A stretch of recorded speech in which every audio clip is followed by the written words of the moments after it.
And we're recording. Hi, everyone. Today is Wednesday, March 8th, and this is the Cluster API office hours. As a reminder, we follow the CNCF Code of Conduct, so please make sure that you're respectful to everyone. You raise your hand when you'd like to speak.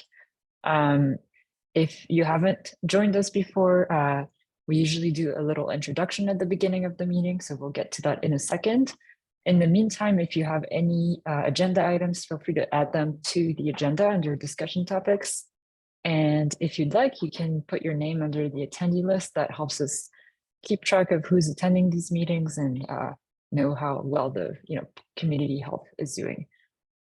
All right, so let's get started. First off, so if you are new to this meeting or to the Cluster API community, or you haven't said hi before, now is your chance to introduce yourself and tell us a bit about why you're here. So I will mute for a second, and anyone who wants to say hello, feel free to unmute and say hi.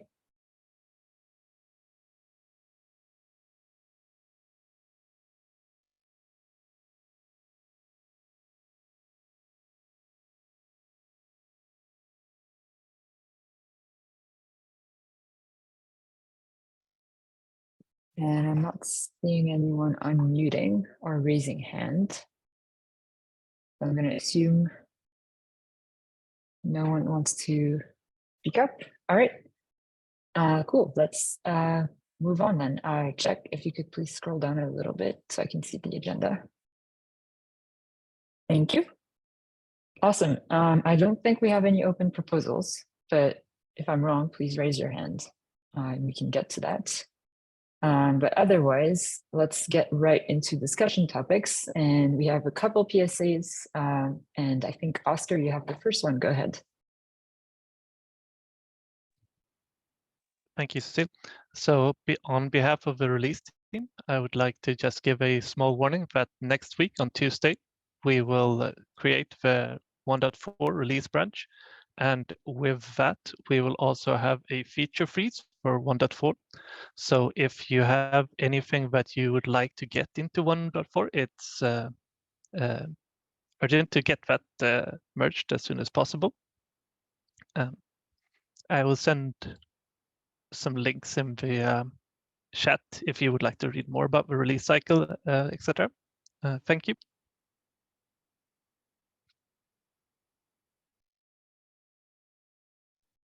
Thanks, Oscar. Any questions for the release team about the process or the code freeze or anything like that?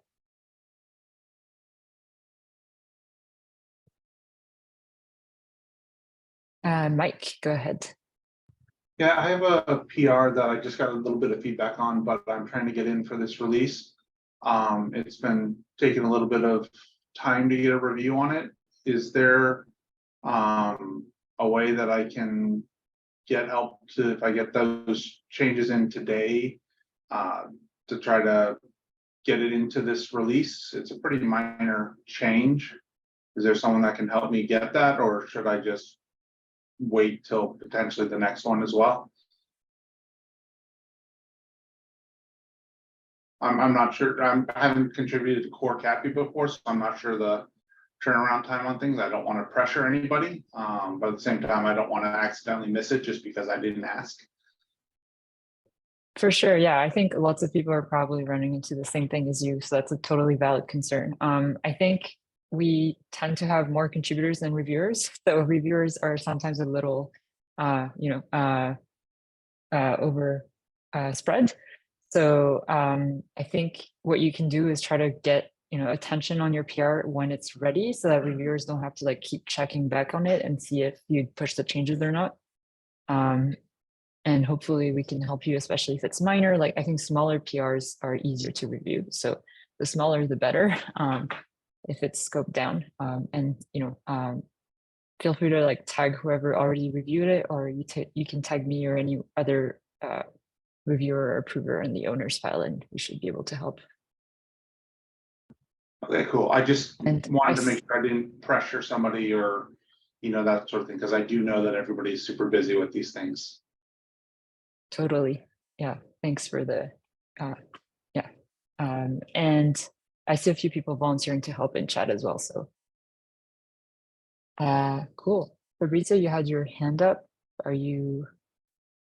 Yeah, so sorry, I joined it a little bit late, so I hope not saying wrong stuff, but I want to comment on the release stuff. To comment, first of all, I'm really appreciating the work of the release team. It's getting us a cadence, is helping us to get on a release on quality. So I would like to give a shout out to Yuvaragi, Oscar, and Furkat. So all the three sub team of the release team, I'm really appreciated their work. They are freeing up resources for us to get a better CI signal, to improve stuff. And I'm seeing results, and I'm really happy by the experiment. And yeah, this first consideration, great shout out to folks. The second is a call out for providers. So according to our release schedule, what we are saying is that beta release is the moment where providers should, in theory, start testing the new copy release.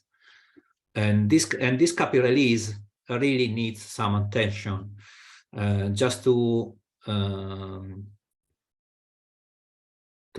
talk about some of them. So in this copy release, what is the big difference from this release and the previous one? In the previous one, we added the usual huge amount of PR, we mostly worked on on specific feature like cluster class or runtime extension. Okay, they were focused and impacting one area. This release, the work is a little bit different because we worked more or less across the entire code base. For making an example, we did KCP remediation, which is affecting KCP. We did label propagation, which is affecting machine deployment, KCP, machine to nodes. So touching most part of the code base. And we did also work on runtime extension.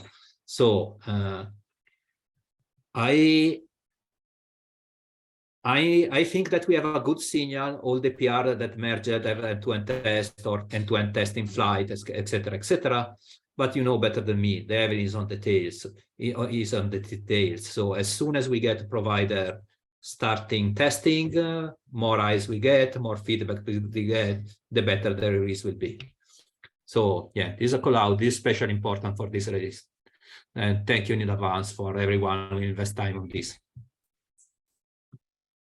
Thanks, Fabrizio. Those are really important callouts. I wonder if we should open issues in some of the main provider repos that we know about to encourage them to test the RC. Maybe that could be something we do. I can follow up on that. Awesome. And then just also to remind everyone, for those who don't know the dates by heart, the next release of v1.4.0, next minor release of CAPI is planned for March 28th. So that's 2 weeks after the code freeze starts. So just FYI, and then we'll be starting the 1.5 release cycle with a release planned, I believe, 4 months later for the Tuesday, 25th of July. All right, if there are no more questions on this topic, let's keep going. Yuvraj, you have the next item. Yep. Okay, so segueing neatly from Fabrizio's last point, this is regarding the in-place propagation work. Cecile, can you open the second? Oh, Jack, can you open the second link?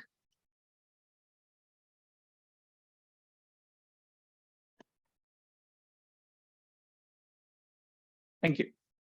So with in-place propagation in place for machine deployments, machine sets, and machines, we are now introducing rollout after support in machine deployments so that it's a way for users to manually trigger a rollout. As part of that implementation, this PR basically modifies how we modifies the schematic of the machine template hash value that is stored as part of a label. It essentially adds a random string at the end of the label's value when it is captured in the machine sets and in the machine deployment, in the machine sets as labels. This is because when we manually trigger a rollout, the second machine set, the new machine set that's created, is essentially equal to the existing machine set. So the entire spec and everything is the same, but you need a way for them to distinguish so that the machine deployment controller can identify which is the machine set it should scale up and the other machine set it should scale down. So this the comment that is highlighted right now gives a brief description of exactly what I'm explaining right now, and also identifies that we're adding this random string at the end of our label value. I just wanted to call this out because we had opinions on how the label value should look like when we were working on in-place propagation for machine deployments. So I wanted to call this out and see if there are any other opinions on the way we are doing it here, or if this is all good. And just to add to that, even though we call it the machine template hash, we never actually reverse engineer the hash. What that means is we never actually compare and check that the hash is actually equal to the hash of the machine template and so on. It's essentially just used as a unique identifier for machine sets and machines to know what machines are owned by the machine sets. So it doesn't change behavior in any way. It just changes the schematic of what the label value looks like.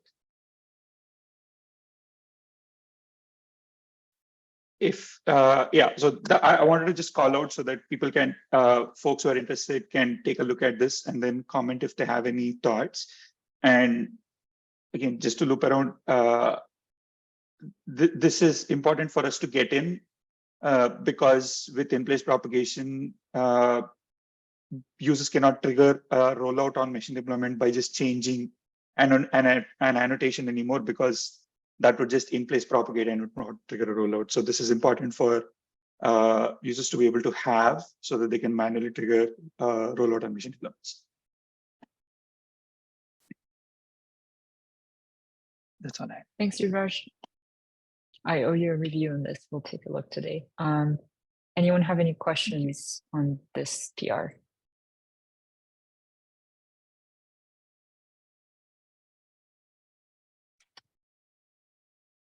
All right. If not, Mike, you have the next one. Yeah, so we're interested in somehow getting Carpenter support into Kappa and Cappy. And I know some of this is better brought up in the Kappa session, which I think is Monday or the following Monday. But I was curious about kind of pulling the idea of autoscaler support beyond just the generic cluster autoscaler from the SIGs, and if there's been any sort of discussion or efforts already underway for something like Carpenter, because I know there's a lot of excitement and interest in the community around it. And so I just kind of wanted to poll and see if anybody knew anything about that before I went too far down the rabbit hole. All right, we got a few hands. I think other Mike, you were first. Is that me, Mike, or is there another Mike? Oh, sorry. Yes, Almiko. Yes. Okay, cool. Thanks. So I think this is a really interesting topic. Thanks for bringing it up, Mike. I had investigated about a year ago, or maybe a year and a half ago, trying to write a cluster API backend for Carpenter, but I ran into a bunch of problems. It wasn't quite right, in terms of what I was trying to do. I think maybe looking at it the other way around, though, like what if a cluster API user could run Carpenter against their Kappa deployment, and then Kappa could somehow be aware of that? I'm kind of curious if there's some crossover into the managed Kubernetes like feature group kind of stuff, because I'm not I'm not totally convinced that it would be appropriate to write a cluster API backend for Carpenter, but I could totally see someone who's using Kappa wanting to run Carpenter on the back end. And then it would just be a matter of somehow cluster API being able to be aware of the resource changes that Carpenter is making, because it brings in all sorts of different size nodes and everything. And I'm not sure what it would take to kind of get Cappy configured properly to be able to see what Carpenter wants to do. So yeah, that's my take on it. Jack? Yeah, those are good remarks, Mike. So I've actually looked into Carpenter more recently than that, very superficially, but enough to get a feel for how it works. And I share Mike's observations about the difficulty of integrating it into Cappy. So if it's okay, I'll go into a little bit more detail. Like, I'm not sure exactly how it is in Kappa, but I would guess that there's a sort of integral relationship between a machine deployment in Kappa and a particular flavor of underlying compute in AWS. And that's Carpenter really doesn't use that model. It extends that model. So in order to get to work in a Cappy provider, I think that you could sort of massage the way that a machine deployment looks to have a more flexible configuration interface. And so rather than declare like, you know, this machine deployment is going to create machines using this SKU, which has this CPU profile and this memory profile, you could maybe imagine a new sort of type of machine deployment definition in Kappa that rather than define those, it just says, I'm a Carpenter machine deployment. So that means that Carpenter decides what my compute profile is going to look like at runtime based on various scaling heuristics. So I can see it working, but I think it would require, it would sort of be a two-headed beast. It would require evolution, probably not in Cappy per se, but certainly I think in every provider that I can imagine, because the Carpenter approach is just different than the expectations that the Cappy providers have used, which is to say that you want a kind of recipe for a VM and then you horizontally scale those as replicas. So in Carpenter, there is horizontal scaling, but it's not each thing is a sort of snowflake that Carpenter is trying to sort of heterogeneously manage for purposes of scaling density and all that kind of thing. Michael, you're raising your hand. I'll pass it back to you. And Cecile, feel free to time box us. Yeah, I don't know if Mike had a response to what you were saying, Jack. No, I definitely understand those difficulties. So I'm just kind of nodding my head, understanding, and that's why I was curious what this group felt about it. Okay. Well, I mean, also another level of detail, just one level, is I'm pretty sure that a novel provider would have to be written. So I know folks in AKS, I work with the folks in AKS, I know there's investigations happening there about how to integrate Carpenter into AKS, and that would require a novel provider. So the existing, just because Carpenter gives you sort of AWS for free now, it's not going to work in Kappa as is. So it would probably require a new backend, like Mike was saying. Potentially, you could evolve the current AWS default implementation to include Kappa support, but my read on that, based on sort of circling that project, is that would not be the most likely outcome. So what I was going to say was one of the really cool things about Carpenter, for people who haven't looked at it very much, is that Carpenter can make all sorts of really cool decisions about like changing instance sizes and whatnot, and trying to give you like the best fit of what's in that pool, as it were. And it can also do things like reflow pods and everything and move them, to different places and whatnot. And so I think one of the difficulties about bringing it to cluster API is that, like a machine deployment probably is not sufficient for describing the type of, grouping that Carpenter is going to want to do. And I'm wondering, and, mainly this is just my own ignorance about the code, but I'm wondering if something like a machine pool isn't closer to what Carpenter would be doing. And so in that respect, like if we had, my understanding is machine pools can have heterogeneous machine types in them. And so given that's probably a more applicable reference to what Carpenter is doing, but we'd still need some way to be able to bring the information back and kind of like make sure that there's a reconciliation between the two. You know, the other thing about Carpenter too is that like the way it works internally is it has kind of a lot of callback mechanisms for when it sets off activity in the cloud. And when I was looking at that in terms of writing a cluster API backend, it didn't seem to comport well to what we were doing in cluster API. Like I felt it would be a really slow approach for auto scaling through cluster API. But that's why I say maybe inverting it is like the other way to do it, you know, to like have cluster API be able to read what Carpenter is doing, and then a user could use it that way.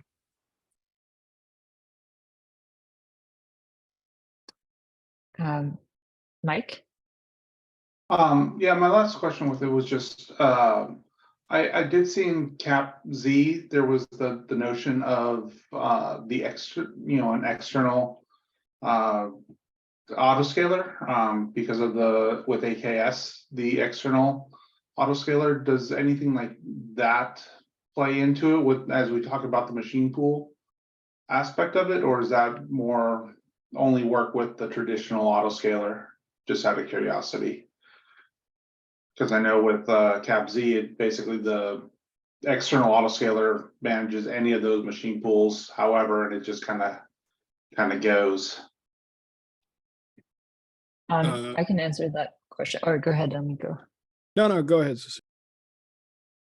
So yes and no. So the external autoscaler just essentially what it allows you to do is to delegate the management of the replicate count to some external process. So CapZ, CapE just stop managing replicas, and all they do is observe replicas and reflect that state back into the status.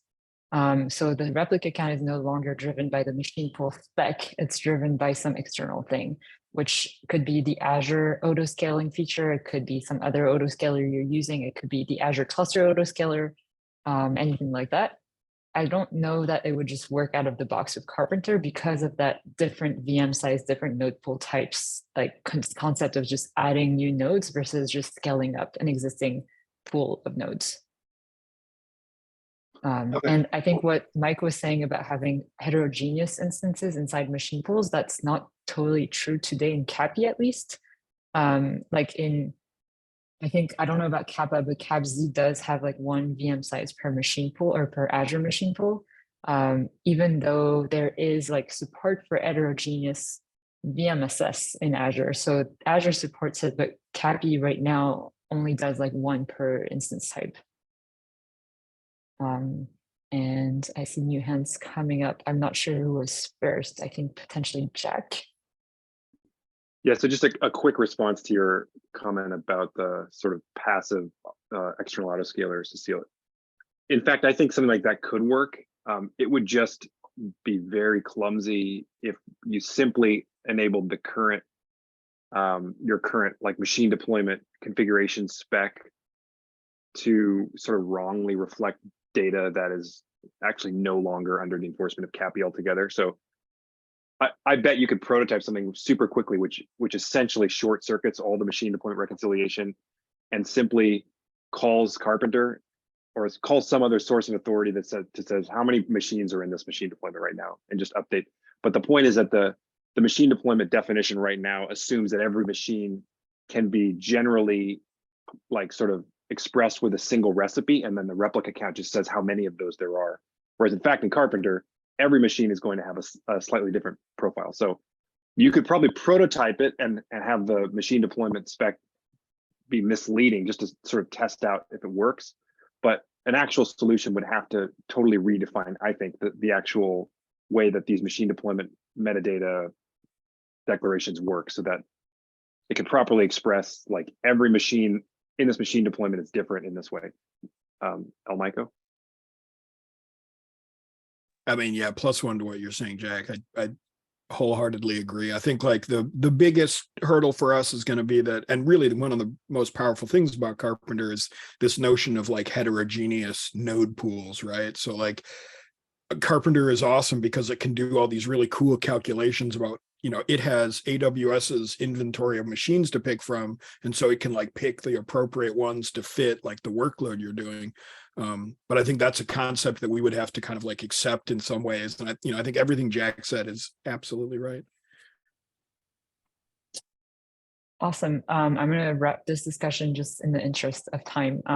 But it sounds, to answer your question, like there is lots of interest just based on how much time we spent talking about this. And I also saw that Jonathan Innes, who is an AWS Carpenter maintainer, I believe, is in this call and commented about potentially working together to align closer with CAPI, and I think that would be great. So I think the next step is probably for the folks here who were, interested, maybe Mike, Jack, Elmiko, and Jonathan to connect and see what we can do. All right. Thanks, everyone. Let's move on. Could I get a bit of a scroll, Jack, please? Awesome. So moving on to provider updates, CABZ. Actually, Jack, you have this one. Go ahead. Okay, cool. So just a PSA about a couple of PSAs.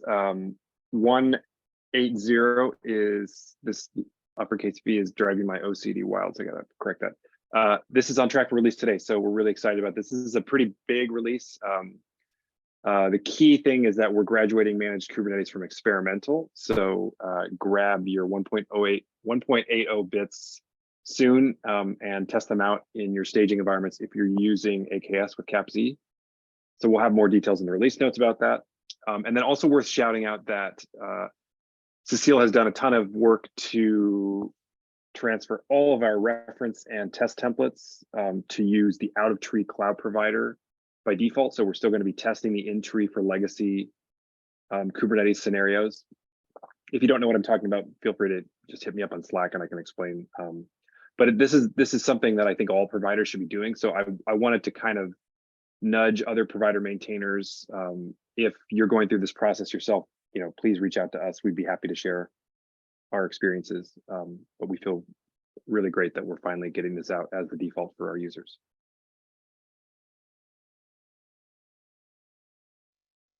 Thanks, Jack. Any questions?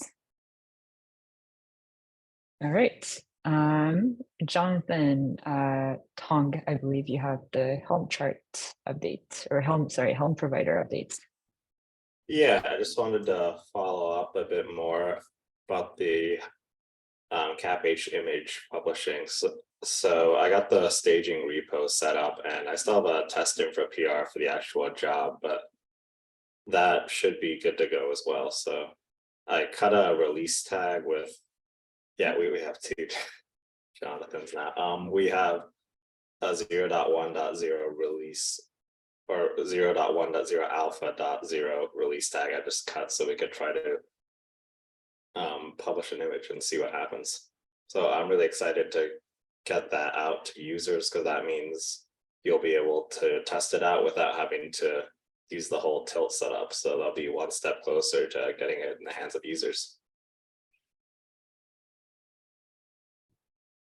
Awesome work. Any questions for Jonathan about this? Or any questions about the app and stuff in general, feel free to shoot. If not, I think we can move on. All right, and this goes hand in hand with like moving to external cloud providers, by the way, because this will be very helpful in installing those cloud providers, as a lot of them have an official Helm chart in their release process. All right. Yeah.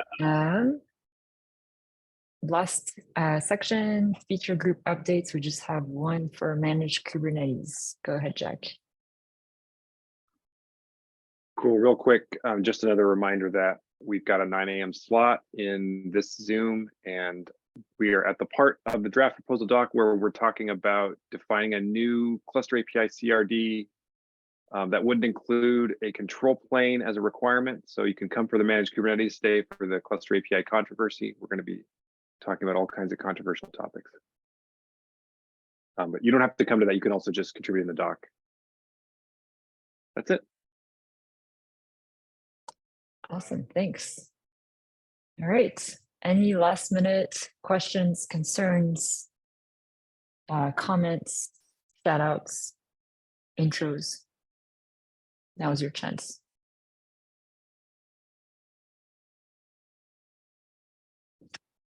All right. If not, have a great Wednesday, everyone, and see you all online. Bye. Thanks for sharing, Jack, the screen.